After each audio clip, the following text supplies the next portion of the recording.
আসসালামু আলাইকুম ওয়া রাহমাতুল্লাহি ওয়া বারাকাতুহু। আলহামদুলিল্লাহ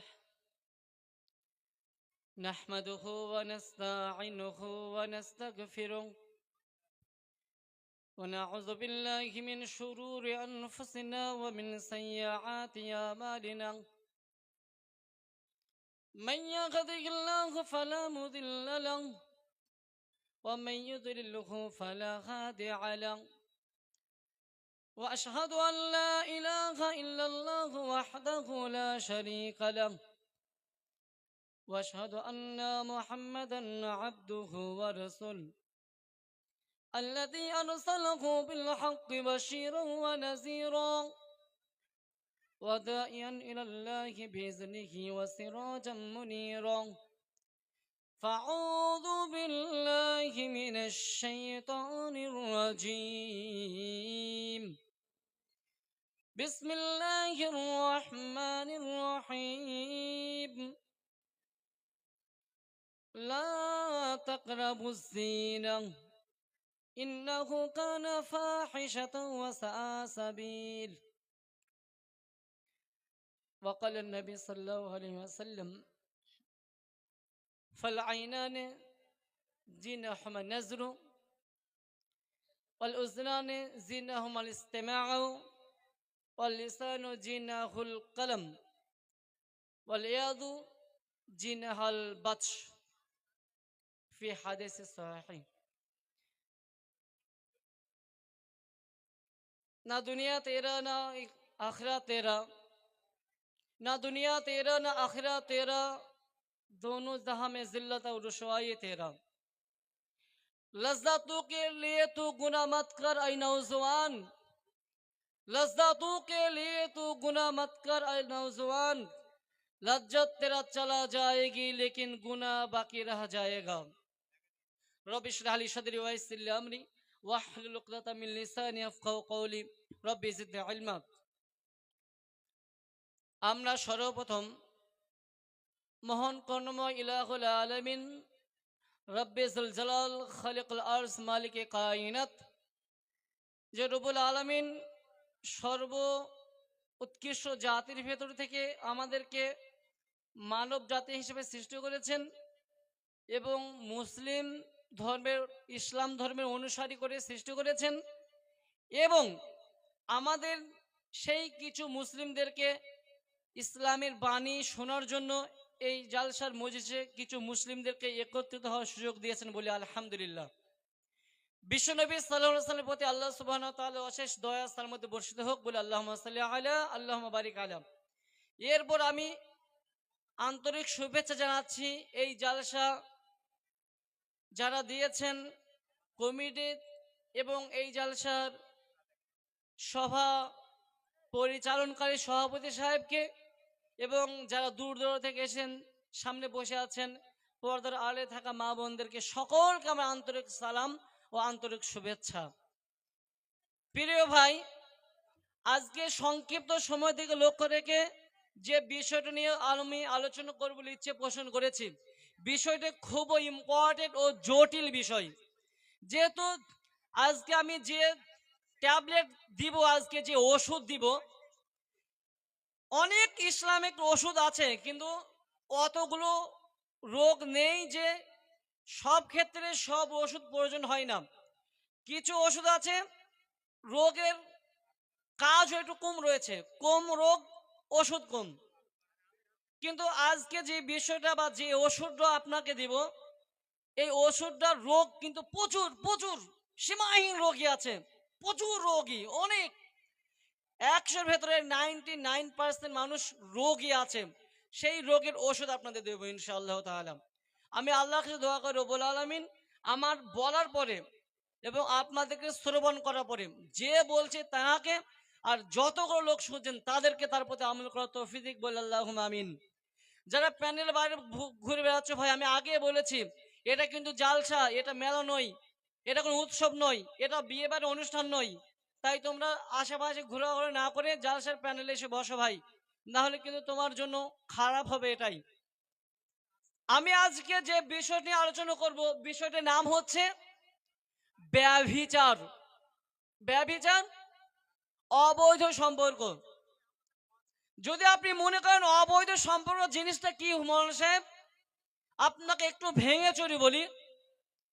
বিবাহের আগে ছেলে এবং মেয়ে, বিবাহের আগে ছেলে এবং মেয়ে, বন্ধু হোক বান্ধবী হোক, যত রকম সম্পর্ক রাখা হয়, যাকে বর্তমানে আমরা গার্লফ্রেন্ড বলি, বয়ফ্রেন্ড বলি, অর্থাৎ বিবাহের আগে ছেলে মেয়ের ভেতরে যতটা সম্পর্ক আছে সে সম্পর্কটাকে বলা হয় অবৈধ সম্পর্ক। শুধু বিবাহের আগে নয়, অনেক ক্ষেত্রে বিবাহিত পুরুষ, বিবাহিত মহিলা, স্বামী আছে অন্য পুরুষের সঙ্গে সম্পর্ক করছে, এদিকে স্ত্রী আছে অন্য নারীর সঙ্গে সম্পর্ক করছে। এই সম্পর্কে বলা হয় অবৈধ প্রেম, জিনা, ব্যভিচার। সবচেয়ে দুঃখের বিষয় আপনাদেরকে আমি বলি, আমি আপনাকে আগে বলেছি এই রোগ 90% লোকের আছে। 90%, যদি 90% ভুল বলি তাহলে হয়তো 99% ঠিক হতে পারে। 9% আমি ভুল বলি, 99% হতে পারে এই রোগী আমাদের দরবারে, আমাদের সম্মুখে আছে। কেউ বা বসে আছে, কেউ বাইরে আছে, কেউ চারদিকে ছোটাছুটি করছে। দেখুন, বর্তমান যুগে আমরা যাকে প্রেম বলি, শয়তান যাকে আল্লাহ জিনা বলে অভিহিত করেছেন, ইসলাম যাকে বলা হয় ব্যভিচার, শয়তান তার নামটা পেঁচিয়ে পেঁচিয়ে নাম দিয়েছে প্রেম। ইসলাম যাকে বলেছে এটা জিনা, শয়তান তার নাম দিয়েছে ভালোবাসা, লাভ। আজকে যুবকরা যদি কেউ ছেলে মেয়ে বলে, মৌলানা সাহেব ভাই আমি অমুক মেয়েকে প্রেম করি, আচ্ছা আমি অমুক ছেলেকে ভালোবাসি, মানুষ শুনে তাই মনে করে। আজকের বর্তমান যুগে প্রেম নামে শব্দটা প্রত্যেকটা মানুষের কানে এইভাবে উচিত ছিল যাওয়ার, যখন কোনো যুবক ছেলে শুনছে যে অমুক মেয়ের সঙ্গে প্রেম করে, তখন সাধারণ মানুষ কানে শোনার পরে এটাই ভাবা উচিত ছিল যে ওই ছেলেটা ওই মেয়ের সঙ্গে জিনা করে। যখন কোনো মেয়ে ছেলে কোনো ছেলের সঙ্গে সম্পর্ক করে, আপনার নাম দেওয়া উচিত ছিল ওই মেয়েটা ওই ছেলের সঙ্গে জেনা করে। জেনা করা শব্দটা আজকে সমাজ দিয়েছে প্রেম। জিনা, যাকে ইসলাম জিনা বলেছে তাকে বর্তমান বেহায়া সমাজ নাম দিয়েছে ভালোবাসা। এই জঘন্য ঘুমন্ত সমাজকে আমি লাথি মারি, যারা জিনাকার মতো মহাপাপকে মানুষ নাম দিয়েছে আদর করে প্রেম করি। আস্তাগফিরুল্লাহ আল্লাযী লা ইলাহা ইল্লা হুয়াল হাইয়ুল কাইয়্যুম। তাহলে আসুন না, আমরা যে নারী পুরুষে যে সম্পর্ক রাখি, ফোনের মাধ্যমে কথা বলি, হোয়াটসঅ্যাপে চ্যাট করি, বন্ধু বান্ধব নিয়ে ঘুরে বেড়াই, রাত দিন তাদের সঙ্গে কথা না বলে আমাদের রাত পার হয় না, দিন কাটে না। তাদের সম্বন্ধে আল্লাহ কি বলছেন আসুন আগে জেনে। আল্লাহ সুবহানাহু ওয়া তাআলা পবিত্র কোরআনে সূরা বানী ইসরাঈলের 31 নম্বর আয়াতে বলেন, বিসমিল্লাহির রহমানির রহিম, লা তাকরাবুজ জিনা, তোমরা ব্যভিচারের নিকট যেও না। কেন যেও না? ইন্নাহু কানা ফাহিশাতা ওয়া সাআ সাবিল, নিশ্চয় সেটা শয়তানি কাজ, বাজে কাজ, খারাপ কাজ, মন্দ কাজ এবং শয়তানের রাস্তার দিক সেটা। আপনাকে আল্লাহ বলছেন ব্যভিচারের নিকটবর্তী হয় না, মানে জিনার নিকটবর্তী যেও না। আপনি কি জানেন নিকটবর্তী কাকে বলে? আপনি এক জায়গায় বসে আছেন, ওই রাস্তার কাছে 1 কিলোমিটার দূরে সাইকেল আছে, আপনার সাইকেল। কেউ বলছে ভাই ওই সাইকেল তো চড়িও না, চড়িও না, সাইকেল তো স্পর্শ করিও না, সাইকেলের কাছে যেও না। যদি আপনি বলেন এবার জি আপনার সাইকেল চড়বো না, সাইকেলের কাছে দাঁড়িয়ে থাকি, তাহলে কি হবে? এটাও অন্যায়। আল্লাহ বলছেন তুমি জেনা করা তো দূরের কথা, ব্যভিচার করা তো দূরের কথা, গার্লফ্রেন্ড বয়ফ্রেন্ড ব্যভিচার, অবৈধ সম্পর্ক, বন্ধু বান্ধব রাখা তো দূরের কথা, তোমরা তার নিকটে যেন, অর্থাৎ যে রাস্তায় ব্যভিচারের দিক খোলা যায়, যে রাস্তায় গেলে ব্যভিচারের সঙ্গে দেখা পাওয়া যায়, যে রাস্তায় গেলে অবৈধ ছেলে মেয়ের সঙ্গে অবৈধ সম্পর্ক গড়ে তোলা যায়, সেই তোমরা রাস্তায় যেন, সেই রাস্তায় যাওয়াটাই মানে ব্যভিচার। আপনাকে আমি আর একটু স্পষ্ট করে বলি, ভাই আপনি স্কুল কলেজে যাচ্ছেন, জাস্ট কোনো একটা ছেলে মেয়েকে দেখলো, একটা মেয়ে ছেলেকে দেখলো, জাস্ট চোখের দেখাতে তাকে পছন্দ হয়ে গেছে, কি নেওয়া হলো? নম্বর। বাড়ি এসে হোয়াটসঅ্যাপে হাই খেলো, হাই হ্যালো কেমন আছো, ভালো আছো, 1 নম্বর এই যে মেসেজ, 2 নম্বর ডাইরেক্ট কল, কেমন আছো, ভালো আছো, কি করছো। 3 নম্বর তার ভিডিও কিছু দেখা। আল্লাহ রসুল সাল্লাল্লাহু আলাইহি ওয়াসাল্লাম আজ থেকে 1450 বছর আগে বলে গেছেন, ব্যভিচার মানে শুধু মহিলাদের গায়ে হাত দেওয়া নয়, ব্যভিচার মানে কোন নারী একজন পুরুষের বডিতে স্পর্শ করার নাম শুধু ব্যভিচার নয়। ওয়াল্লাহি আল্লাহ রসুল 1450 বছর আগে বলে গেছেন, ওয়াল ফাল আইনান ইয়াজনানে, চোখ জিনা করে, চোখ ব্যভিচার করে, চোখ জিনা করে, চোখের জন্য ফাল আইনানে ইয়াজনানে জিনাহুমা নাজ, চোখের জিনাম, চোখ দিয়ে দেখা কোনো ব্যভিচার অবৈধ নারীকে বা নারী হয়ে পুরুষকে, এটা হচ্ছে চোখের জিনা। 2 আর উসনানে জিনাহুমাল ইসনেমাউ, কানও জিনা করে। জি, কান আবার কিভাবে জিনা করে, কান কিভাবে ব্যবহার করে, কানের ব্যভিচার, কানের ব্যভিচার একজন মহিলার কথা শোনা, কথা শোনা তাকে বলা।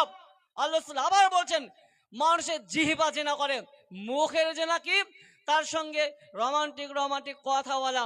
মানে আপনাকে এটাই বলছি যুবক, তাহলে শুনো তো, তুমি যে মেয়ের সঙ্গে ফোনে কথা বলছো ওটা কার জেনা, এক মুখের। তুমি তার কথাগুলো শুনছো কার জেনা, কানের। তুমি তার সঙ্গে সুন্দর সুন্দর কথা, তার চেহারা দেখছো, এটা কার জেনা, চোখের। এই যুগে হাজার যুবক রয়েছে এইরকম প্রেমে ব্যস্ত থাকতে, হাজার যুবক রয়েছে রাত না চলে তাদের গার্লফ্রেন্ডের সঙ্গে এসএমএস করে না, না এসএমএস করে দিন কাটে না, না কথা বলে রাত পার হয় না। এই সমস্ত যুবক যুবতী ব্যভিচার করতে আছে, জিনা করতে আছে, জিনা করতে আছে, এটাই সত্যতার প্রমাণ। দেখুন আপনাকে আবার বলছি, আজকে আপনি ব্যভিচার করছেন কেন জানেন, আপনি জিনা করছেন কেন জানেন, আপনি গার্লফ্রেন্ড অবৈধ সম্পর্ক করছেন কেন জানেন, তার কারণ পরের বেটিটা আপনার কাছে সুন্দর লাগে, পরের বোনটাকে আপনি তাকে গার্লফ্রেন্ড তৈরি করেন, পরের বেটিটা আপনি তাকে মাল বলেন। আল্লাহি, তুমি তোমার বোনকে কি কখনো মাল বলতে পেরেছো, তুমি তোমার নিজের বোনকে কখনো গার্লফ্রেন্ড তৈরি করতে পেরেছো, তুমি তোমার বোনকে কখনো কখনো কি গার্লফ্রেন্ডের দৃষ্টিতে দেখতে পেরেছো, তোমার কি চোখ, তোমার কি হৃদয়, তোমার কি মন ভাই। আবার চলে আপনাকে বলছি শুনুন, রাসূল সাল্লাল্লাহু আলাইহি ওয়াসাল্লাম বলেছেন, জিনা করছো তবে এটা মনে রেখো, আল্লাহি আই নওজওয়ান लज्जतों के लिए तू गुनाह मत कर ऐ नौजवान, तेरा गुनाह बाकी रह जाएगा लेकिन लज्जत चला जाएगी। আজ আপনার জৈবন আছে বলেন তুমি গুনাহ করছো যুবক, তোমার জৈবন আছে বলেন, শরীরের ক্ষমতা আছে বলেন তুমি জিনা করছো, ব্যভিচার করছো, আল্লাহি দেখবে একদিন তোমার এই জৈবন থাকবে না, বুড়ো থুত্তুরু হয়ে যাবে যুবক, তোমার শরীর 60-80 বছর বয়সের লোকদের মতো জড়িয়ে যাবে চামড়াগুলো, কিন্তু তোমার জৈবন তো থাকবে না। একবার যে গুণাটা আল্লাহর খাতায় চলে গেল, ওই গুণাটাকে কে মাফ করবে যুবক ভাই।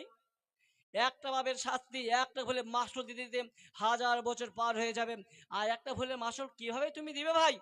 আবার চলে আপনাকে চলুন বলি, রাসূল সাল্লাল্লাহু আলাইহি ওয়াসাল্লাম বলেন, আমি দেখলাম জাহান্নামে, কি দেখলাম, আল্লাহ রাসূল বলেন প্রত্যেকদিন সাহাবীদেরকে ফজরের নামাজ পড়ে বসে থাকতেন, হাদিস বুখারী।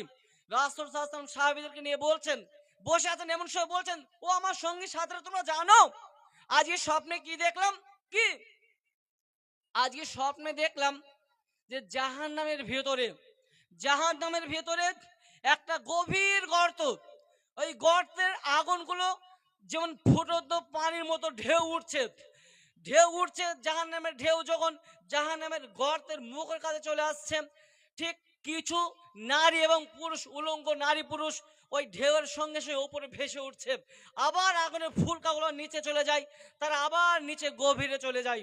আল্লাহ রাসূল এই দৃশ্য দেখার পরে জিজ্ঞেস করছে, জিবরিল এই লোকগুলো কারা বলতে পারো।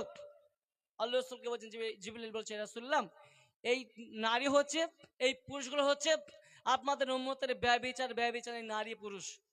যুবক, তুমি আজও ফোনে কথা বলো মানে তোমার কানে জোনা করতে আছো, তোমার নাকি আজও একজন নারী আছে, বয়ফ্রেন্ড আছে, গার্লফ্রেন্ড রয়েছে।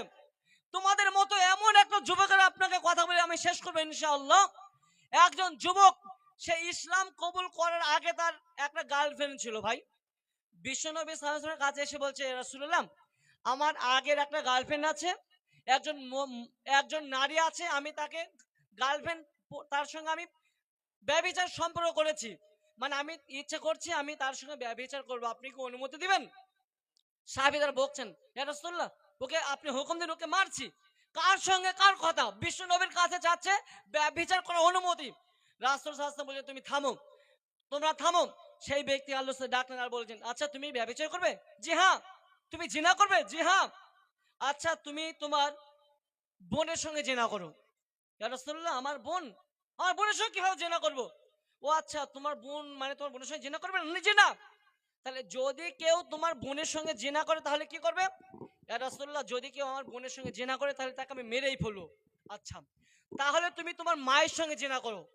ইয়া রাসূলুল্লাহ, মায়ের সঙ্গে কেন জিনা করব? তখন বলছে, আচ্ছা কোনো ছেলে তার মায়ের সঙ্গে জিনা করতে পারে না? জি না। যদি তোমার মায়ের সঙ্গে কেউ জিনা করে তাহলে তুমি কি করবে? জি, আমি তাকে মেরে ফেলবো। আচ্ছা, মেরে ফেলবে। তাহলে তুমি তোমার মেয়ের সঙ্গে জিনা করো। ইয়া রাসূলুল্লাহ, কোন পিতা তার মেয়ের সঙ্গে জিনা করতে পারে? জি না। তাহলে তোমার মেয়ের সঙ্গে যদি অন্য কেউ জিনা করে কি করবে? ইয়া রাসূল, তাকে আমি হত্যা করব। হে যুবক শোনো, তাহলে তোমার মা, তোমার বোন, তোমার বেটির সঙ্গে যদি কেউ জিনা করে তুমি তাকে হত্যা করবে, তুমি তাকে মেরে ফেলবে। তাহলে তুমি যার যে মহিলার সঙ্গে জিনা করতে যাচ্ছ, ব্যভিচার করবে, সেই মেয়েটা তো কারো বোন, কারো মা, কারো খালাম, কারো তো বেটি। জি অবশ্যই। তখন তিনি বুঝে গেলেন এবং বলেন, ইয়া রাসূলুল্লাহ, আজকে আমি তওবা করলাম, আর কখনো আমি ব্যভিচার করব না। আপনি ভাবুন, আপনাকে আর একটা হাদিস বলছি। রাসূলুল্লাহ সাল্লাল্লাহু আলাইহি ওয়াসাল্লাম বলেন, আমার মাত্র 2 মিনিট সময়। রাসূল সাল্লাল্লাহু আলাইহি ওয়াসাল্লাম বলছেন, আমি জাহান্নামে দেখলাম এক শ্রেণীর লোক, এমন একটা জায়গা রয়েছে, গরু মরা থাকে না, টয়লেট ল্যাট্রিন, গরু মরা থাকে যেখানে পড়ে থাকে ভাগার, দেখছেন কিছু মানুষ ফুলে ফেপে পড়ে আছে, রক্ত পুষ তার গায়ে লেগে আছে, মোটা মোটা বডি হয়ে গেছে, পচে পচে গন্ধে, মানে গন্ধ হয়ে গেছে গোটা জাহান্নামের একটা ঘর। আল্লাহ রাসূল বলছেন, এই ব্যক্তিগুলো কারা? আল্লাহ রাসূলকে বলছেন, জিবরিল, ইয়া রাসূলুল্লাহ, এই ব্যক্তিরা পৃথিবীকে অবৈধ সম্পর্ককারী, গার্লফ্রেন্ড বয়ফ্রেন্ড রেখে দিন যাপনকারী, অবৈধ নারীর সঙ্গে কথা বলে রাত দিন পার করা পুরুষ, এবং অবৈধ পুরুষের সঙ্গে রাত দিনের দিন এসএমএস আর ফোনে কথা বলার নারী, এরাই এদের শাস্তি জাহান্নামের, তারা হয়তো ভাগাড়ের মতো মরে পচে পড়ে আছে। যাই হোক ভাই, আমার এই পর্যন্ত সময় ছিল। আল্লাহ কাছে দোয়া করো, রব্বুল আলামিন আমাদের যারা যুবক ভাই রয়েছে, যারা নামাজ পড়ো প্লাস দু ভাই রয়েছে, তোমার ফোনে যেন আসতে কোনো মহিলার নম্বর থাকতে পারে না ভাই। আর আমার বোনদের বলি, বোন, তোমাদেরকে টার্গেট বর্তমান বিশ্বে প্রথম নম্বর মুসলিম নারীদেরকে সবাই টার্গেট করছে বোন, ইসলামকে। তোমাকে শেষ কথা বলি, শেষ আমার এটাই বাক্য হবে। সুলতান সালাহুদ্দিন আইয়ুবী যখন আপনার ফিলিস্তিন ফাতা করেছিল, যখন বিজয় করেছিল, তখন ইহুদিদের একটাই বাক্য ছিল, শোনো, আজ থেকে প্রত্যেক মুসলিম মেয়েদের টার্গেট করো, প্রত্যেক মুসলিম মেয়েদের টার্গেট করো। কেন? তাদেরকে যেন তুমি ইমান হারা করো, তাদেরকে ধ্বংস করো। একজন জিজ্ঞেস, হুজুর, সুলতান সালাহুদ্দিন আইয়ুবী ফিলিস্তিন ফাতা করলো, আর আপনি নারীদের কেন টার্গেট করছেন? তখন তিনি বলছেন, একজন ইহুদি পাদ্রী বলছেন, আমি মুসলিম মেয়েদের টার্গেট এই জন্য করছি যেন দ্বিতীয় নম্বর সুলতান সালাউদ্দিন আইয়ুবী, দ্বিতীয় সুলতান যেন জন্ম না নেয়। মানে এই নারীর পার থেকে সুলতান সালাউদ্দিন আইয়ুবী জন্ম নিয়েছে, যে নারী রূপের মতো ঢাকা ছিল, হীরার মতো। আজকের মা বোনরা তার প্যাট পিঠ সবই দেখায়, তাদের প্যাট থেকে সুলতান সালাউদ্দিন আইয়ুবী তো জন্ম নিতে দূরের কথা, উদ্বা সাইবা কুকুর শিয়ালের বাচ্চারাই জন্ম নেবে, ভবিষ্যতে ইসলামকে এরাই ধ্বংস করবে। আল্লাহ আমাদেরকে ক্ষমা করুক, এবং আমার বলার মাধ্যমে যদি ভুল ত্রুটি থাকে আপনাদের কাছে আমি ক্ষমা প্রার্থনা করছি। আল্লাহ আমাদেরকে যেসব কথাগুলো আমি বলেছি, যারা শুনেছেন, উভয়কে তার প্রতি আমল করার তৌফিক বলে আল্লাহুম্মা আমিন। আল্লাহুম্মা হাফিজনা মিন কুল্লি বালাই দুনিয়া ওয়াল আযাবুল আখিরা। আল্লাহুম্মা হাফিজনা মিন কুল্লি বালাই দুনিয়া ওয়াল আযাবুল আখিরা। আসসালামু আলাইকুম ওয়া রাহমাতুল্লাহি ওয়া বারাকাতুহু।